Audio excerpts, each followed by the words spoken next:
স্বাগত ডিবিসি সংবাদে, আপনাদের সাথে আছে হিমাদ্রি রাহা। এবার জানাবো খবরের বিস্তারিত।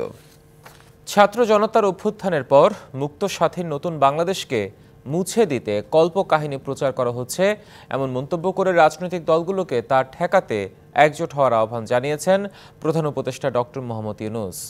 রাজনৈতিক দলগুলোর সঙ্গে সংলাপে এই আহ্বান জানান তিনি।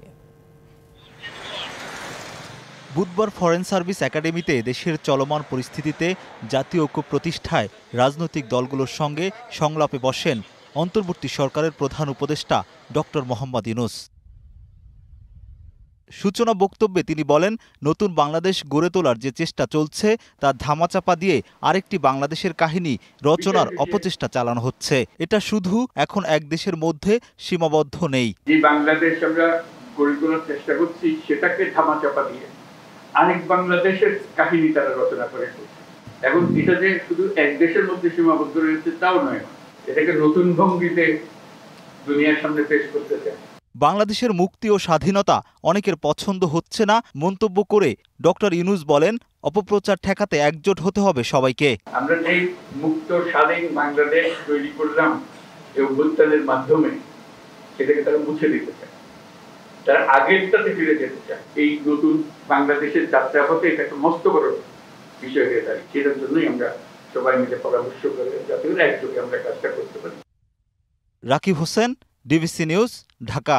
বাংলাদেশকে নত জানু ও দুর্বল ভাবার সুযোগ নেই। স্বাধীনতার সার্বভৌমত্ব প্রশ্নে কোনো ছাড় নয়। প্রধান উপদেষ্টার সাথে রাজনৈতিক দলগুলোর বৈঠকে এমন ঐকমত্যের কথা উঠে এসেছে বলে জানিয়েছেন আইন উপদেষ্টা। এছাড়া ভারতের আগ্রাসী মনোভাব মোকাবিলায় সরকারের পাশে ঐক্যবদ্ধ থাকার কথা জানিয়েছেন রাজনৈতিক দলের নেতারা। বুধবার বিকেলে দেশের বর্তমান পরিস্থিতি, বাংলাদেশ ভারত সম্পর্ক এবং জাতীয় নির্বাচন সহ গুরুত্বপূর্ণ ইস্যুতে রাজনৈতিক দলগুলোর সাথে বৈঠক করেন প্রধান উপদেষ্টা doctor Mohammad Yunus. Foreign service একাডেমিতে এই বৈঠকে অংশ নেন বিএনপি, জামায়াত সহ দেশের বিভিন্ন রাজনৈতিক দলগুলো। বৈঠক শেষে আইন উপদেষ্টা ডক্টর আসিফ নজরুল জানান, সার্বভৌমত্বের প্রশ্নে ঐক্যমত্যের কথা জানিয়েছে রাজনৈতিক দলগুলো। আমাদেরকে আর শক্তিহীন, দুর্বল, নতজানু ভাবার কোনো রকম কোনো অবকাশ নাই। যে কোনো ধরনের অপপ্রচারণা এবং উস্কানির বিরুদ্ধে আমরা ঐক্যবদ্ধ থাকব এবং আমরা আমাদের ঐক্য অটুট রাখব। এদিকে নেতারা বলেন, ভারতের আগ্রাসী মনোভাব মোকাবেলায় থাকবেন সরকারের পাশে। ভারতের এই আগ্রাসী মনোভাবের বিরুদ্ধে আত্মমর্যাদাপূর্ণ যে সাহসী পদক্ষেপ, সেই সাহসী পদক্ষেপের সাথে সকল রাজনৈতিক দল সংহতি প্রকাশ করেছে। ভারতে যদি বাংলাদেশকে অস্থিতিশীল করে তুলতে চায়, তারা যদি বাংলাদেশের নিরাপত্তা নিয়ে তারা যদি খেলা করতে চায়, ভারতের নিরাপত্তাও কিন্তু ঝুঁকির মধ্যে পড়তে পারে। ভারতের সাথে সম্পাদিত আমাদের সমস্ত চুক্তিগুলো রিভিউ করা, যে সমস্ত চুক্তি আমাদের জাতীয় স্বার্থের পরিপন্থী সেগুলোকে যাতে বাতিল করা হয়। জাতীয় রাজনৈতিক কাউন্সিল গঠনের প্রস্তাব দেওয়া হয়েছে বলেও জানান বৈঠকে অংশ নেওয়া রাজনৈতিক দলের নেতারা। সোশ্যাল মিডিয়া, মেইনস্ট্রিম মিডিয়ায় এই অপপ্রচার এবং প্রোপাগান্ডার বিরুদ্ধে একটা সঠিক ক্যাম্পেইন করার জন্য আলোচনা হয়েছে। মাননীয় প্রধান উপদেষ্টা আমাদেরকে জানিয়েছেন যে খুব শীঘ্রই এই সলিডারিটি অ্যাকশনটা কি হতে পারে সেটা উনি আমাদের সবাইকে জানাবেন, জাতির জন্য জানাবেন এবং আমরা সবাই সেটা পালন করব ইনশাআল্লাহ। জাতীয় রাজনৈতিক কাউন্সিল গঠন করা হোক দেশের সকল স্টেক হোল্ডারদের নিয়ে, যাতে করে সরকার বাংলাদেশে জাতীয় ঐক্যের ভিত্তিতে ক্রান্তিকালীন রাজনৈতিক পর্ব, রাজনৈতিক উত্তরণের পর্ব, সেই পর্ব পালন করে। আর সবকিছুর ঊর্ধ্বে উঠে দেশের স্বাধীনতা ও সার্বভৌমত্ব রক্ষার তাগিদ দেন জামায়াতে ইসলামীর আমির। আমরা একটা জায়গায় সবাই আমরা একমত হয়ে যে আমাদের স্বাধীনতা সার্বভৌমত্বের ব্যাপারে কোনো ছাড় নয়। এখানে আমরা সিমেন্টেড থাকব, যেমন অতীতে ছিলাম, যেমন সম্প্রতি 5 অগাস্টে 24 সালে আমরা ছিলাম, এটাই আমাদের অব্যাহত থাকবে। এদিকে বিএনপির স্থায়ী কমিটির সদস্য খন্দকার মোশাররফ হোসেন দ্রুত সংস্কার শেষ করে নির্বাচনের রোডম্যাপ ঘোষণার আহ্বান জানান। ষড়যন্ত্র হচ্ছে, এটা বাংলাদেশের জনগণের মধ্যে বিভেদ সৃষ্টি করার জন্য অপচেষ্টা হচ্ছে। অতএব আমরা সরকারের সাথে ঐক্যমত প্রকাশ করেছি, একটি রোডম্যাপ পেলে নির্বাচনমুখী হয়ে গেলে যে সকল ষড়যন্ত্র এখন আপনারা দেখতে পাচ্ছেন, এইসব ষড়যন্ত্র আর কেউ করতে সাহস পাবে না। Bijan Kumar Das, DBC news, Dhaka. বাংলাদেশের সংখ্যালঘু পরিস্থিতি নিয়ে যুক্তরাজ্য থেকে অপপ্রচার হচ্ছে।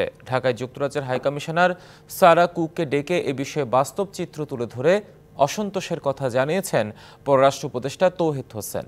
বুধবার পররাষ্ট্র মন্ত্রণালয়ে সাংবাদিকদের তিনি বলেন, যুক্তরাজ্যের অল পার্লামেন্ট গ্রুপের একটি বড় প্রতিবেদন এসেছে। সেখানে দেখানোর চেষ্টা হয়েছে গেল 5 আগস্টের পর বাংলাদেশে বেশি মৃত্যু হয়েছে। বিষয়টি সম্পূর্ণ মিথ্যা। এ বিষয়ে বিস্তারিত তথ্য সারা কুককে জানানো হয়েছে। 5 আগস্টের আগে এত বড় একটি ঘটনা ঘটেছে, বিপুল সংখ্যক মানুষকে রাস্তাঘাটে গুলি করে মারা হয়েছে, সেটি অল পার্লামেন্ট গ্রুপের প্রতিবেদনে নেই। পররাষ্ট্র উপদেষ্টা আরও জানান, দিল্লির সঙ্গে ভালো সম্পর্ক চায় বাংলাদেশ, তবে ভারতকেও তার সমানভাবেই চাইতে হবে।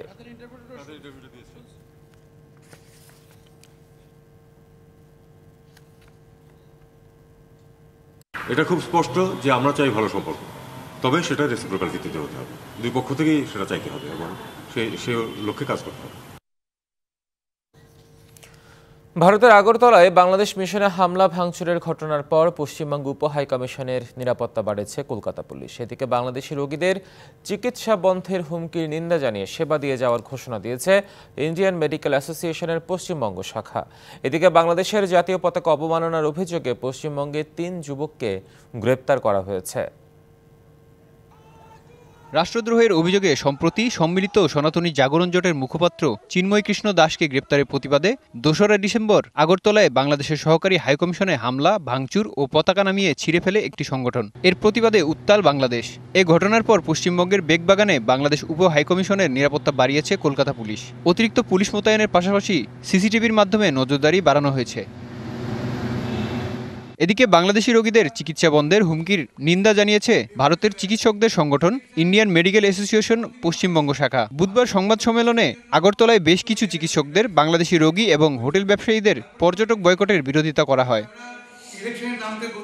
দুই দেশের মধ্যে যে অস্থিরতা তৈরি হয়েছে তা অচিরেই কাটবে বলে প্রত্যাশা তাদের। এছাড়া যে কোনো পরিস্থিতিতে চিকিৎসা পরিষেবা দিয়ে যাবেন বাংলাদেশি রোগীদের। ডাক্তার কোন দেশ থেকে এসছে এটা জানার কথা না। আমরা ডাক্তার মানে মানবিকতার প্রতীক, আমাদের এই মনোভাব কখনো থাকা উচিত না।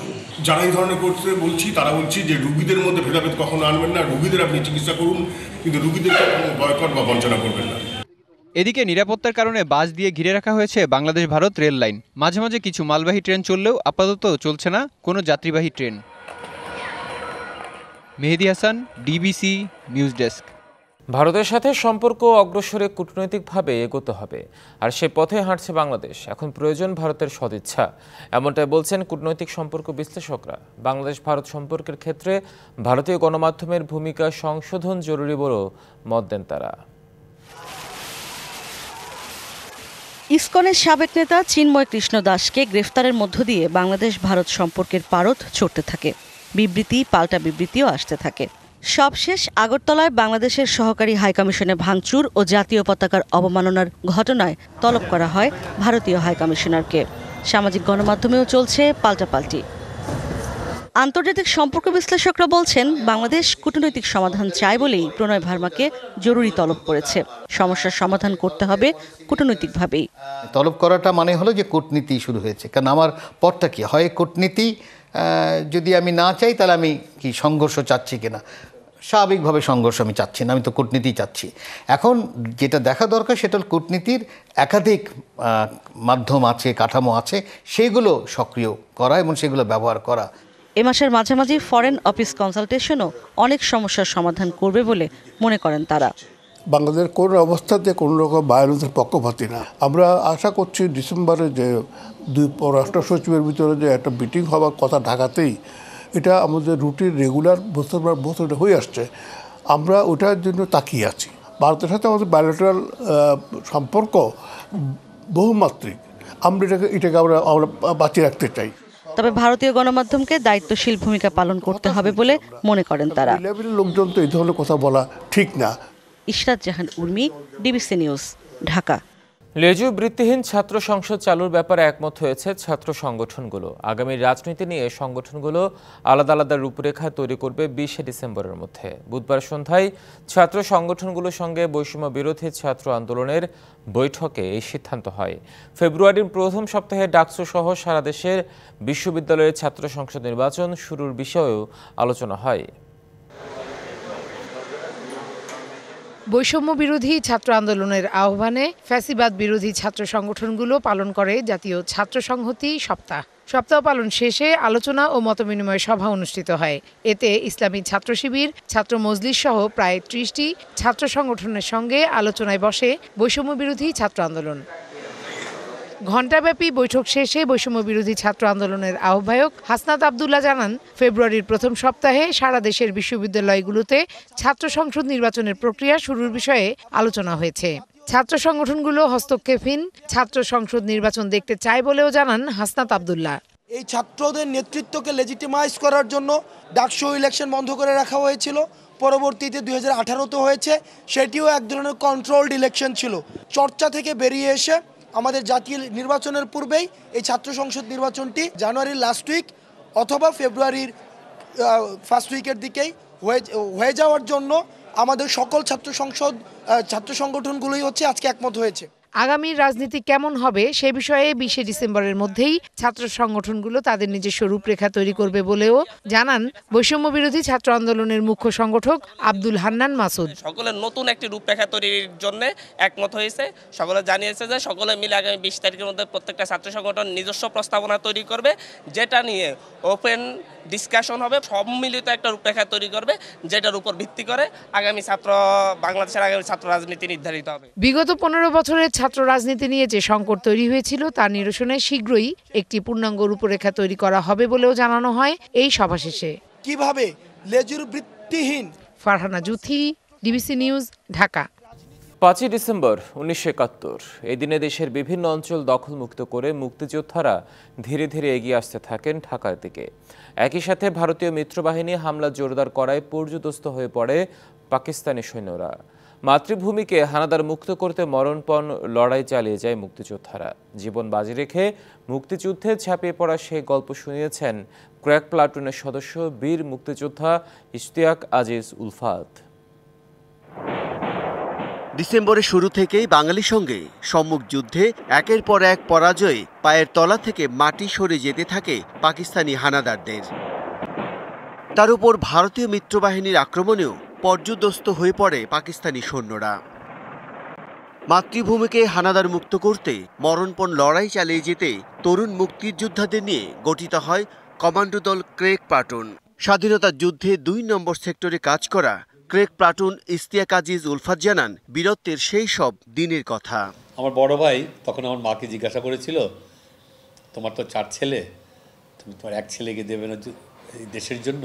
ভাইয়া যুদ্ধে যায়, সে বাংলাদেশ আর্মি জয়েন করে। 19 নভেম্বর 1971 সালে ঈদের দিন ছিল।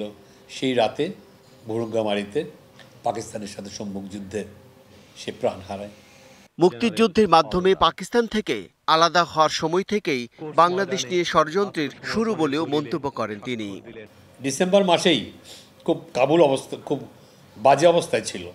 তারা অনেক ভয় পেত মুক্তিযোদ্ধাদেরকে, এবং পরবর্তীতে এমন জিনিস দাঁড়ালো যে এই যুদ্ধটা আমরা যে 9 মাস মিত্রবাহিনী হিসেবে ভারতের সাহায্য নিয়ে আমরা যুদ্ধটা করছিলাম, সেটার থেকে এটা পাকিস্তান আর ভারতের মধ্যে যুদ্ধ হয়ে গেল। বাংলাদেশের পার্টটা, মুক্তিযোদ্ধাদের পার্টটা এখান থেকে বাদ পড়ে গেল।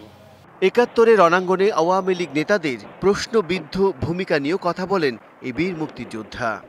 9 মাস আমি যুদ্ধের মাঠে ছিলাম। কোনো আওয়ামী লীগের সশস্ত্র যুদ্ধ তাকে আমাদের সামনে পাই নাই, কোনো লিডারশিপে পাই নাই, বামে পাই নাই, ডাইনে পাই নাই, আমার পিছনে পাই নাই। অনেক ত্যাগ ও তিতিক্ষার বিনিময়ে পাওয়া এই দেশ যাতে আর কখনো স্বৈরাচারের হাতে না পড়ে, এমন প্রত্যাশার কথাও জানান জাতীয়তাবাদী মুক্তিযোদ্ধা দলের সভাপতি। এখন সময় এসছে বাংলাদেশের মানুষের এই জিনিসটাকে ফেস করবার। আমরা জানি আর কোনোদিনও এরকম স্বৈরাচারের হাতে না পড়ি, এরকম দুর্নীতিবাজদের, এরকম খুনিদের কাছে জানি দেশের শাসন ক্ষমতা না যায়। Bijan Kumar Das, DBC news, Dhaka. খানাখন্দ গর্তে সাতক্ষীরা শ্যামনগর মহাসড়ক পরিণত হয়েছে মরণ ফাঁদে। 16টি স্থানে দেওয়া হয়েছে ইটের সোলিং। এতে সড়কটি আরও ঝুঁকিপূর্ণ হয়ে পড়েছে। গেল 2 যুগেও মেরামত না হওয়ায় চরম ভোগান্তিতে 15 লাখের বেশি মানুষ। সাতক্ষীরা থেকে শ্যামনগর পর্যন্ত মহাসড়কটি সবশেষ মেরামত করা হয় ১৯৯৮ সালে। এরপর ৬২ কিলোমিটার সড়কটি সংস্কারের নামে একাধিকবার করা হয়েছে পুটিং। এবারও এজন্য বরাদ্দ হয়েছে ৯০ লাখ টাকা। গুরুত্বপূর্ণ এই সড়কের ১৬টি স্থানে উঠে গেছে পিচ। এছাড়া এসব জায়গায় ইট দেওয়ার কারণে আরও বেড়েছে ভোগান্তি। প্রায় ঘটছে ছোট বড় দুর্ঘটনা। ওই ইটির বোর্ডিং যাচ্ছে ওতে আরো একশো ছোটকে মানুষের দাঁত মুখ ছাড়াই যাচ্ছে লেগে ভোগান্তি প্রতিটা জনগণ আপনার ভোগান্তি পাচ্ছে, প্রতিনিয়ত আপনার অ্যাক্সিডেন্ট করছে।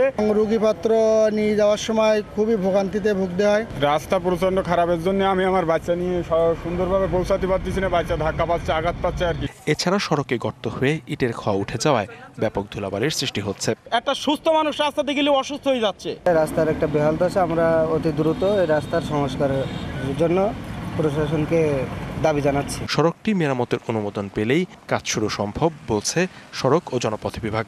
আমাদের এখানে কিন্তু একটা প্রকল্প অনুমোদন হয়েছে, যেটার সিএস গুলো অনুমোদনের জন্য এখন মন্ত্রণালয়ে অপেক্ষাধীন আছে। তো সিএস যদি অনুমোদন হয়ে যায়, আমরা যদি ঠিকাদার পাই, দ্রুত রিপেয়ার করা সম্ভব হবে। সড়কের এই ভোগান্তি দূর করতে দ্রুত কার্যকর পদক্ষেপ চান স্থানীয়রা। DBC news desk. কার্পেটিং উঠে সড়কের বেশিরভাগ অংশে খানাখন্দ আর বড় বড় গর্ত থাকায় চলাচলে সীমাহীন দুর্ভোগ পোহাচ্ছে নেত্রকোনার ২ ইউনিয়নের ২৬টি গ্রামের ৪০,০০০ মানুষ। বেহাল সড়কে প্রতিনিয়ত ঘটছে দুর্ঘটনা। এলাকাবাসী গণপরিবহনের যাত্রী ও চালকদের দাবি জরুরি ভিত্তিতে সড়কটি সংস্কারের। আজ চলতি অর্থবছরে সংস্কার কাজ সম্পন্ন হবে বলে জানিয়েছে কর্তৃপক্ষ। নেত্রকোনার মদন উপজেলা থেকে ফতেপুর পর্যন্ত দীর্ঘ ১৪ কিলোমিটার রাস্তাটি উপজেলা শহরের সাথে তিয়শ্রী ও ফতেপুর ইউনিয়নের যোগাযোগের একমাত্র রাস্তা। এছাড়াও হাওরের ধান পরিবহনও করা হয় এ সড়ক দিয়েই। দীর্ঘদিন সংস্কার কাজ না হওয়ায় চলাচলে রয়েছে সীমাহীন দুর্ভোগ। প্রতিনিয়তই ঘটছে দুর্ঘটনা। ২০০১ সাল থেকে এ পর্যন্ত মাত্র একবার সংস্কার করা হলেও তা টেকেনি ৩ মাসও। খানাখন্দে পানি জমে বেহাল সড়ক দিয়ে চলাচল করতে গিয়ে দুর্ভোগে পড়তে হচ্ছে শিক্ষার্থী সহ রোগীদেরও। আজ এই ১৫ বছর যাবত, ১৫ থেকে ১৬ বছর যাবত এই রাস্তায় কোনো কার্যক্রম শুরু করে নাই। প্রেগনেন্সি মহিলাদের আমরা এইরকম ঘটনাও আছে যে রাস্তায় যাওয়ার সময় প্রসব হয়েছে। এই রাস্তাতে অচিরেই অত দ্রুত তাড়াতাড়ি সংস্কার হয়, সেজন্য আপনাদের মাধ্যমে এই সরকারের দৃষ্টি আকর্ষণ করি। রাস্তা খারাপ থাকায় একদিকে যেমন সময় বেশি লাগছে, অপরদিকে প্রতিদিনই গাড়ি মেরামত করতে আর্থিকভাবে ক্ষতিগ্রস্ত হচ্ছে চালক ও পরিবহন মালিকরা। শিগগিরই রাস্তাটি সংস্কারের দাবি এলাকাবাসীর। ২৫ থেকে ৩০ মিনিট লাগছে, আর এখন মনে করেন যে ১.৫ ঘন্টা লাগে। পুরা রাস্তায় একবারে ভাঙে একবারে চুরমার হয়ে গেছে। অতীতের রাস্তাটা হলে আমাদের জন্য ভালো হয়, গাড়ি ঘোড়া প্রতিদিন কষ্ট করে ঠিক করতে হয়। চলতি অর্থ বছরেই টেন্ডার প্রক্রিয়া সম্পন্ন করে কাজ শুরু করার কথা জানালেন উপজেলা প্রকৌশলী। টোটাল ১৪ কিলোমিটার রাস্তা, এর মধ্যে প্রথম ৩ কিলোমিটারের অবস্থা খুবই খারাপ। এটা আমরা এই বছর ২০২৪-২৫ অর্থ বছরে জিওবি মেইনটেন্যান্স প্রকল্পের আওতায় এস্টিমেট অনুমোদন হয়েছে। খুব শীঘ্রই টেন্ডার প্রক্রিয়া সম্পন্ন করে কাজ শুরু হবে। জনদুর্ভোগ লাঘবে দ্রুতই রাস্তা সংস্কারের কার্যকর ব্যবস্থা গ্রহণ করবে কর্তৃপক্ষ, এমনটাই প্রত্যাশা এলাকাবাসীর। DBC news desk. আসছে বিজয় দিবস, ইংরেজি নববর্ষ ও বিশ্ব ভালোবাসা দিবস সহ অন্যান্য অনুষ্ঠান।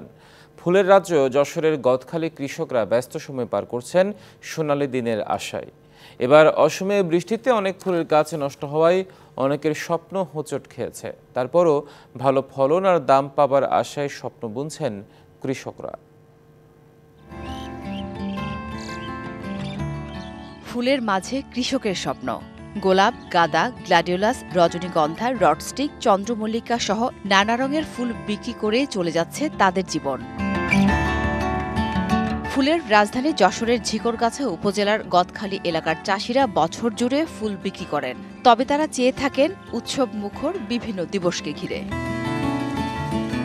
কিন্তু এবার চাষের শুরুতে দফায় দফায় ভারী বৃষ্টির কারণে ক্ষেত নষ্ট হয়ে যায় অনেক চাষির।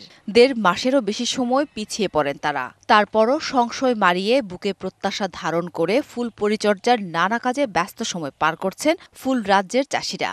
অতিরিক্ত বৃষ্টির কারণে আমরা সময় মতো চারা রোপণ করতে পারিনি। সামনে দেখা আছে ভালোবাসা দিবস, বিভিন্ন অনুষ্ঠান আছে, এই জন্য আগাম প্রস্তুতি নিচ্ছি আমরা। সামনে যে কটা উৎসব আছে এই উৎসব কটা ধরার জন্য আমরা যে ট্রিটমেন্ট নিচ্ছি, যদি আল্লাহ দেয় আবার বৃষ্টি হলে তো পারবো না। লোকসানের শঙ্কা নিয়েই ভালো দাম পাবার আশা চাষিদের, যেখানে শুধু ফুলই ফুটবে না, স্বপ্ন যোগ হবে লাভের অঙ্কেও। প্রত্যেকের এবারে ক্ষতি হয়েছে, তো সামনে আমরা প্রস্তুতি নিচ্ছি, খরচ দিয়ে দেখা যাক সামনে যদি বেচা কিনা কিছু করা যায় কিনা। লস খাচ্ছে আমরা, এখন সামনে যদি দিন ভালো যায় তাহলে হবে। কৃষি বিভাগ বলছে বৃষ্টিতে যা হবার হয়েছে, তারপরও 10 হেক্টর বাড়িয়ে 641 হেক্টর জমিতে ফুল চাষের লক্ষ্যমাত্রা নির্ধারণ করা হয়েছে। চাহিদা মেটাবে 70 থেকে 80 ভাগ। প্রতিকূলতা যেটা আছে ভারী বর্ষণ, যেটার কারণে আমাদের যে ফুল উৎপাদন এটা একটি বিঘ্নিত হয়েছে এবং আমরা তাদের ফুল উৎপাদনের একটু বিলম্ব হচ্ছে। আমরা বিভিন্নভাবে তাদের প্রশিক্ষণ পরামর্শ দিচ্ছি। এলাকার 6000 কৃষক বাণিজ্যিকভাবে দেশি বিদেশি 13 জাতের ফুল চাষ করে থাকেন। DBC news desk. 2024 সালের বিশ্বের অনুপ্রেরণা জাগানো ও প্রভাবশালী 100 নারীর তালিকায় নাম উঠে এসেছে কুড়িগ্রামের রিক্তা আক্তার বানুর। অটিস্টিক ও বিভিন্ন ধরনের প্রতিবন্ধী শিশুদের জন্য স্কুল প্রতিষ্ঠা করে সফল হয়েছেন তিনি। এতে প্রশংসায় ভাসছেন সংগ্রামী এই নারী। ভবিষ্যতে নিজের বিদ্যালয়টি ছাড়াও সারা দেশে ছড়িয়ে ছিটিয়ে থাকা প্রতিবন্ধী শিশুদের নিয়ে কাজ করতে চান রিক্তা আক্তার বানু। বাক প্রতিবন্ধী সন্তানকে সরকারি প্রাথমিক বিদ্যালয়ে পড়াতে না পেরে নিজে স্কুল প্রতিষ্ঠার উদ্যোগ নেন রিক্তা আক্তার বানু। জমি বিক্রি করে বিশেষ চাহিদা সম্পন্ন শিশুদের জন্য চিলমারী উপজেলার রমনায় প্রতিষ্ঠা করেন স্কুল। প্রত্যন্ত অঞ্চলে হলেও প্রথম বছরে 2009 সালে পেয়ে যান 63 জন শিক্ষার্থী। ধীরে ধীরে গত 15 বছরে শিক্ষার্থীর সংখ্যা বেড়ে 300 জনে দাঁড়িয়েছে। 2020 সালে বিদ্যালয়টি এমপিওভুক্ত হলে শিক্ষক কর্মচারীরাও শিশুদের নাস্তার খরচে কিছুটা সহযোগিতা করেন। প্রত্যন্ত গ্রামে শিশুদের পাশাপাশি অভিভাবকদের ভরসার জায়গা হয়ে উঠেছে স্কুলটি। যে বাচ্চারা মাটিতে গড়াগড়ি করত, মানুষ ঢিল মারত, সে বাচ্চারা এখন আমাকে দেখার পরে যে সালাম দিল, তা এটার চেয়ে বড় পাওয়া পৃথিবীতে, এটা কোটি মূল্যের চেয়েও আমার কাছে অনেক বড়। প্রতিবন্ধীরা আমাদের স্বজন, এদের সহানুভূতি নয়, সহযোগিতা করলেই এরা এগিয়ে যাবে। প্রতিবন্ধীদের নিয়ে সমাজের দৃষ্টিভঙ্গি বদলে দিতেও ইতিবাচক ভূমিকা রাখছে বিশেষ এই শিক্ষা প্রতিষ্ঠানটি। কোনো কিছুই বোঝে নেই, এখন আসি মানে সোজা ভাই হাত লিখতেও পারে, বলতেও পারে, কিছু বাড়িতে গেলেও আর যন্ত্রণা করে না। অনেক ভালো হয়ে গেছে প্রতিবন্ধী স্কুলের দেওয়ার। চাহিদা সম্পন্ন শিশুর যেটা প্রয়োজন সেই সরঞ্জাম দিকে পেলে স্বাভাবিক শিশুর ন্যায় অন্ততপক্ষে কাছাকাছি পৌঁছতে পারবো। শুরু থেকে বিভিন্নভাবে সহায়তা করে আসছে জেলা প্রশাসন। আগামীতেও পাশে থাকার কথা জানান ইউনো। আমাদের উপজেলা প্রশাসনের পক্ষ থেকে আমরা চেষ্টা করব এই প্রতিষ্ঠানকে আরও কিভাবে সুদূর প্রসারিত করা যায়, এই ভালো কাজগুলোকে কিভাবে আমরা সকলের মধ্যে ছড়িয়ে দিতে পারি। স্কুলটি হবে আবাসিক, শিশুদের জন্য করা হবে খাবারের ব্যবস্থা, এমন স্বপ্ন দেখেন এর প্রতিষ্ঠাতা Rikta Akter Banu. DBC news desk. আবহমান বাংলায় শীত মানে পিঠা পার্বণ। শীত আর পিঠাপুলি যেন একে অপরের সমার্থক। শীতের আগমনী বার্তায় বগুড়া হয়ে উঠেছে রীতিমতো পিঠার শহর। পাড়া মহল্লায় ছোট ছোট দোকানে জমে উঠেছে হরেক পিঠার বিক্রি কিনে। স্বল্প পুঁজিতেই এ ব্যবসায় লাভবান হচ্ছেন বিক্রেতারা। ভোর আর সন্ধ্যায় বগুড়া শহরের জনাকীর্ণ স্থানে, রাস্তার মোড়ে কিংবা মহল্লার অলিগলিতে শীতের হরেক রকম পিঠার পসরা সাজিয়ে বসেছেন মৌসুমী পিঠা বিক্রেতারা। সেসব দোকানে পিঠার স্বাদ নিতে ভিড় করছেন ক্রেতারা। দোকানগুলোতে পাওয়া যাচ্ছে ধোঁয়া ওঠা ভাপা, জিভে জল আনা চিতই ও মজাদার নারিকেল পুলি সহ নানা ধরনের পিঠা। বছর বিশেক আগে সংসারের হাল ধরতে বাড়ি বাড়ি গিয়ে পিঠা বিক্রি করতেন বগুড়ার আয়েশা খাতুন। পরে পাড়ায় বসিয়েছেন পিঠার দোকান। বছরের অন্য সময়ে আটার রুটি, সবজি বিক্রি করে কোনো রকমের দিন চললেও শীতকালে পিঠার ব্যবসা বেশ ভালো চলে তার। 20-25 বছর হলে করে দুই মেয়েকে আমি লেখাপড়া শিখেছি, চাকরি বাকরি এখনো পাই নাই, বেকার বসে আছে। এখানে ভাবা চিতই নাচতে তেল পিঠা করি। মৌসুমী পেশা হিসেবে পিঠা বিক্রির আয়ে চলছে আসিয়া খাতুন, বেগুনি খালার মতো অনেকের সংসার। আমি এই দোকান বহুত বছর ধরে করি, 30-35 বছর হচ্ছে। আমি যখন দোকান করছি তখন ওয়ান্ডারল্যান্ড ছিল না, পুরানা স্টেডিয়াম ছিল, তখন থেকে আমি এক চুলে দিয়ে দোকান করি। কোনো কোনো ব্যবসায়ী তাদের দোকান বা রেস্টুরেন্টের সামনে বসাতে শুরু করেছেন একই আদলে পিঠা তৈরির সরঞ্জাম। পিঠা আইটেমটা আমাদের তো ওইভাবে অ্যাড ছিল না, এখন যেহেতু অ্যাড করা হয়েছে আর শুরুর দিকের অবস্থা, কিন্তু মোটামুটি ভালো একটা রেসপন্স, আর আমাদের পিঠার মানটা অনেক ভালো। যান্ত্রিক জীবনের ব্যস্ততায় বাড়িতে তৈরি করতে না পারলেও হিমেল ঠান্ডায় জমিয়ে পিঠার স্বাদ নিচ্ছেন অনেকে। শুধু স্থানীয়রাই নয়, দূর দূরান্ত থেকেও ক্রেতারা ছুটে আসছেন পিঠার দোকানে।